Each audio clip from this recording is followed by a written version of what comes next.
चला तर मंडळी, आज आपण आहे ना अशी कुरकुरीत आणि एकदम चविष्ट अशी शेव बनवूया. अशा पद्धतीने तुम्ही पण एकदा बनवा. मी सुरुवात करते बनवायला.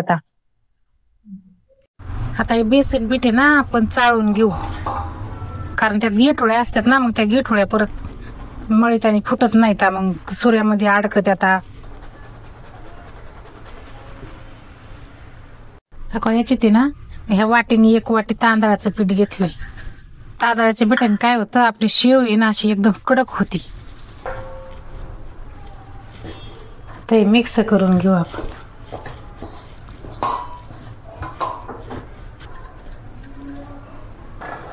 हा एवढा लसूण घेतलाय मी.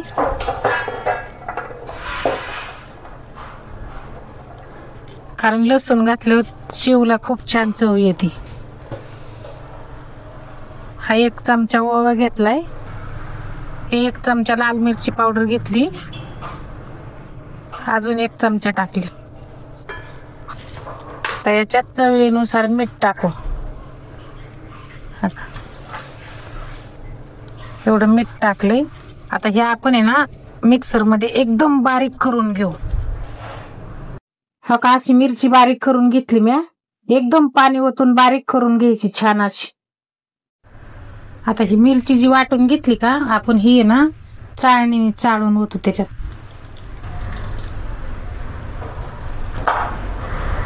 आता पण याच्यामध्ये हळद घालून घेऊ. हळद जरा जास्त टाकायची, म्हणजे जरा पिवळं यायचं.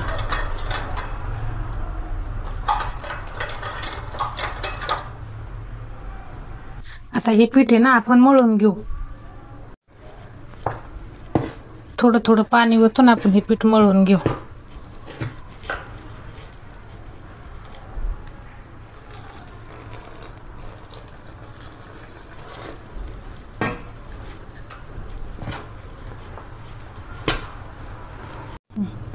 आता हे तेल घालून घेऊ आपण याच्यामध्ये, चांगलं मळीता येईल म्हणजे.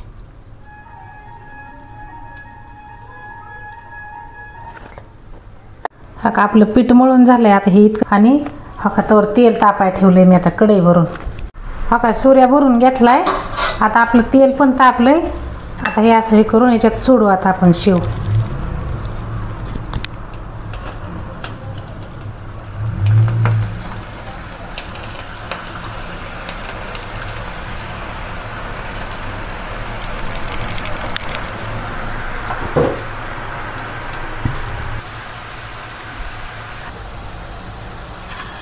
आता पलटी करू आपण.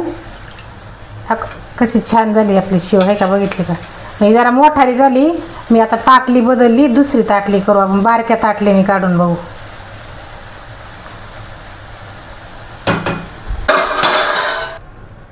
हा का आपली शेव भाजून झाली. हा का असा कलर आला का लगेच काढून घ्यायची साईडला.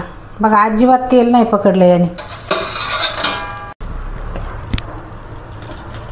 आता बारीक सोडली.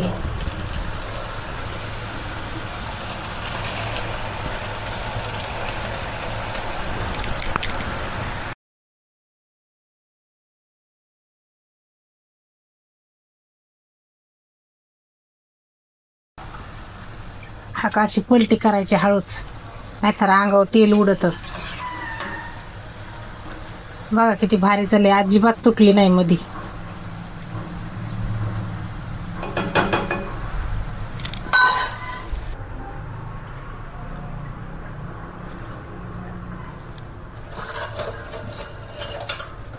हा का आपली शेव करून तयार झाली. आता हा का कसली भारी निघाली. हा बघा, हा कसा आवाज येतोय कडा कडा. हा का, हा का कसा आवाज येतोय कडा कडा. लय भारी झाली.